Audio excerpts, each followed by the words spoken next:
Et bonjour à tous, ici Tristan de la chaîne CryptoRobot. On se retrouve aujourd'hui pour vous présenter un projet et une monnaie. En effet, on va présenter le projet Elrond et sa monnaie, le IGLD. Pour ça, on va découper la vidéo en trois parties. La première partie, ça va être que je vais vous présenter un peu le projet et les dernières news associées à ce projet. Ensuite, on va faire une petite analyse chartiste avec une projection de prix. Et enfin, on va vous présenter un bot de trading où je vous montre déjà rapidement en avance les résultats. En effet, avec ce bot de trading, on commence à 1000 $ et on finit à 14 477 $, soit 1300%, beaucoup plus que le buy and hold et avec un drawback beaucoup moins important.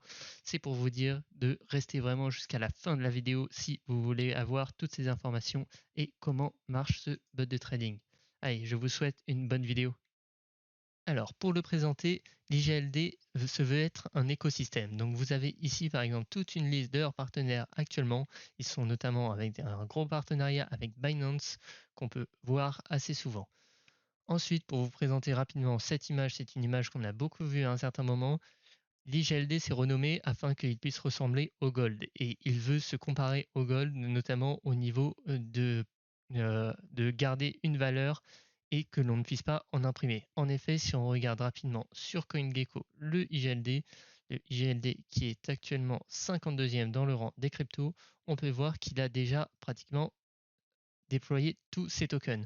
En effet, en offre en circulation, nous sommes actuellement à 19 550 000 et le total supply ne pourra pas dépasser les 20 397. On est 397 000, pardon. On est donc très très proche. Pour vous faire un rapide aperçu des news, IGLD, pour l'instant, le projet, il y a certains déjà aspects qui sont déjà déployés comme Maillard, notamment avec son browser ou son application, mais tout un aspect qui n'est pas encore arrivé et qui devrait arriver et qui devrait permettre vraiment à cet écosystème d'exploser, c'est le virage de la DeFi et des NFT. Nous avons également un airdrop de MEX qui est un token qui va permettre à IGLD de s'intégrer dans la DeFi. Donc je vous laisse lire cet article du journal du coin si vous voulez vous renseigner un peu plus et je vous parlerai rapidement du airdrop. Ensuite, on a une news qui m'intéresse un peu car c'est deux projets que j'affectionne beaucoup, c'est Elrond et Ultra qui se sont associés dans un partenariat pour les NFT. Donc actuellement, Elrond n'a pas vraiment développé les NFT et on ne peut même pas en créer pour l'instant. On est assez limité sur Elrond, mais ce partenariat annonce qu'ils sont vraiment en train d'y travailler et que pour eux, ça va vraiment être un des principaux aspects de Elrond. Et quand on voit tout l'écosystème des NFT actuellement qui pump en folie, je pense que ça va être plutôt pas mal. Avant de passer à l'analyse chartiste, je voulais rapidement vous dire un mot sur Maillard. Alors, Maillard, c'est le principal site de Elrond, là où il y aura tout l'écosystème de la DeFi. Et c'est notamment sur ce site que vous aurez possiblement un airdrop si vous avez stacké des Elrond sur votre portefeuille Maillard. Donc pour se connecter, c'est assez simple. Vous faites simplement connect et vous avez différents moyens de vous connecter. Vous pouvez par exemple vous connecter avec un Ledger, avec un web wallet, je ne sais pas exactement lesquels il prend en compte, mais vous avez aussi et bien sûr le Maillard Login. Et avec ça, vous aurez possiblement un airdrop de MEX si vous aviez stacké depuis un certain temps des Elrond, que ce soit du coup sur votre wallet, sur votre Ledger ou sur votre web wallet. Donc j'espère que vous serez éligible. Pour l'instant, on ne connaît pas encore le prix du futur token du MEX, mais j'espère que ce airdrop sera assez conséquent. On passe maintenant à l'analyse chartiste. Alors, le IGLD. Le GLD, ici, on a son historique depuis son listing sur Binance et sa transformation de l'ERD vers l'IGLD. En effet, si vous ne le savez pas, avant l'IGLD s'appelait l'ERD et c'était un autre coin. Et depuis sa transformation, le prix a été multiplié par 100 et son nombre de tokens réduit par 100. C'est donc une opération totalement légitime. Ensuite, ce changement de nom a eu plutôt un mauvais impact et n'a pas été très bien accepté au début. Comme vous pouvez le voir, on a eu une baisse de pratiquement 70% à ce changement de token et c'était pour moi une très bonne opportunité pour recharger. J'ai eu de la chance, j'ai pu recharger sous ce petit triangle qu'on pouvait prendre comme un triangle ascendant mais qui était aussi une très belle figure de compression et d'ailleurs ça n'a pas raté dès que c'est sorti de ce triangle, le coin a explosé. En effet, on est allé taper depuis son plus bas en à peine 2 mois, on est passé à plus de 2700%. Ça a été vraiment la folie. Ensuite, on a eu un petit triangle de compression ici qui a duré un peu de temps, dont on est sorti par le haut. C'est là qu'on a pu taper son ATH à 240 et malheureusement, après, on n'a pas pu retrouver ces niveaux-là. C'est en grande partie dû au marché crypto en général et son papa, le Bitcoin, qui malheureusement a tiré un peu la gueule. Donc maintenant, on va parler plus de actuellement et qu'est-ce qu'on peut projeter comme prix. Donc actuellement déjà, ici comme sur d'autres coins, on peut voir qu'on a eu une belle divergence du RSI. Si on fait ici, on a eu des points bas de plus en plus bas et hop, je n'ai pas tracé et ici des points hauts de plus en plus haut. Donc ça, c'est une belle divergence haussière. Après, là, on n'a pas eu une divergence, mais par contre, on a eu une belle figure chartiste. On peut appeler ça soit un W, même si je n'aime pas trop parce que le W, pour moi, il faut vraiment que ça soit un double bottom avec les deux prix qui soient vraiment coordonnés. Moi, je préfère voir ici un double creux ascendant. Un double creux ascendant, c'est vraiment une figure de lancement avant possiblement une folie. Après, faut vous dire que ici, on a quand même pris depuis le 21 juillet, on est allé chercher plus 100% en 20 jours. Donc là, on risque d'avoir besoin de corriger un peu. En effet, on se tape sur les 1 de Fibonacci. On va notamment possiblement aller rechercher ici si on est optimiste pour repartir. Et si on est un peu plus pessimiste, on pourrait faire ça, ça et là repartir. C'est pour moi les deux possibilités envisageables. Ensuite, pour vous donner une histoire un peu de timing, je vais vous afficher les moyennes mobiles. Donc on a ici affiché la 7, la 21, la 50, la 100 et la 200 et la 121 aussi également, pardon. Et comme vous voyez, là on est en train de récupérer toutes les moyennes, même la moyenne mobile 200 que vous voyez en violette. Ici, pour moi, ce qu'il va falloir, c'est vraiment peut-être qu'on se retrouve vers ici, voire un peu plus bas même, et que toutes nos moyennes mobiles soient alignées, là, hop, hop, et c'est là qu'on va vraiment pouvoir partir vers le haut et partir très très fort, je l'espère, en espérant pouvoir retaper déjà l'ATH qui est pour moi le premier objectif, les 230, et à long terme, je vois un objectif, moi, au 370. C'est un objectif très long terme, ce n'est pas un conseil en investissement, je vous invite vraiment à faire vos propres recherches. Ensuite, pour parler rapidement du MACD. Le MACD, on est sur une pente un peu descendante depuis ces 2 derniers jours dû à ces 2 bougies rouges et surtout le fait qu'on était monté très fort. En daily, pour moi, là, le MACD ne nous apprend pas grand-chose. Par contre, il y a quelque chose peut-être de un peu plus intéressant en weekly. C'est qu'en weekly, du coup, on a très peu d'historique parce qu'il est assez récent. Mais en weekly, on est en plein retournement et on s'apprête à croiser bullish.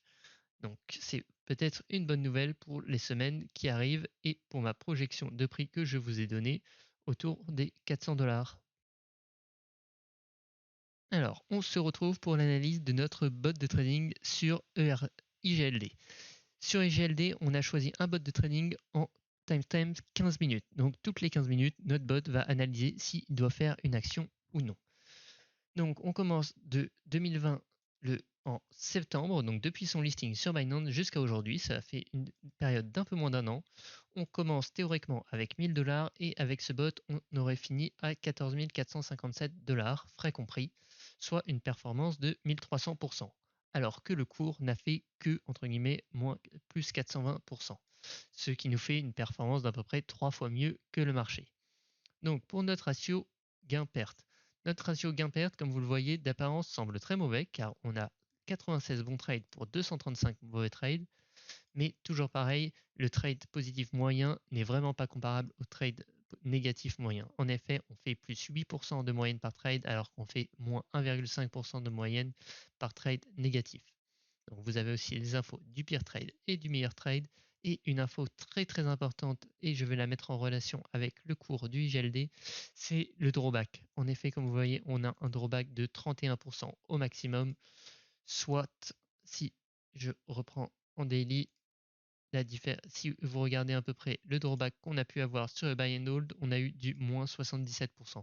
C'est pour vous dire que ça peut très bien assumer les baisses et que même en période baissière, cela peut très bien tenir. Un autre chiffre important à prendre, c'est que les frais sont compris dans le résultat, mais on a quand même payé 1348 $ de frais. Sur Binance, je vous mettrai le code pour que vous puissiez regarder ce code en open source et aussi le code pour que vous puissiez lancer ce bot sur Binance. Mais en tout cas, pour vous dire qu'il y a des très gros frais et que il faut vraiment tout faire pour réduire vos frais quand vous faites un bot de trading. C'est pourquoi notamment qu'on vous propose tous les liens d'affiliation dans la description et qu'on insiste un peu pour que vous les utilisiez lorsque vous vous inscrivez à une plateforme. IGLD n'est pas listé en spot sur FTX, donc on vous présentera sur le GitHub le code pour pouvoir installer ce bot de trading via Binance. Ensuite, maintenant que je vous ai un peu montré et teasé les résultats, je vais vous parler de la stratégie. Donc pour la stratégie, on va utiliser le nuage d'Ishimoku, une moyenne mobile et le stochastique RSI. Donc, je vais vous expliquer notre condition d'achat.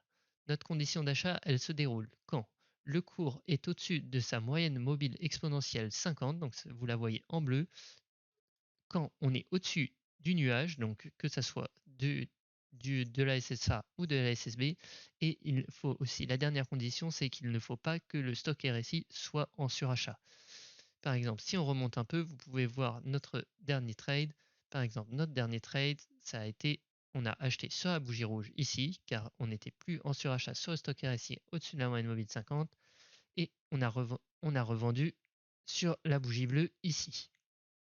Donc ce trade a été gagnant très légèrement, mais par exemple toute la baisse qui suit, on ne l'a pas prise et on a bien évité. Même ce trade qu'on aurait pu prendre, au final on ne l'a pas pris car notre stock RSI était en surachat.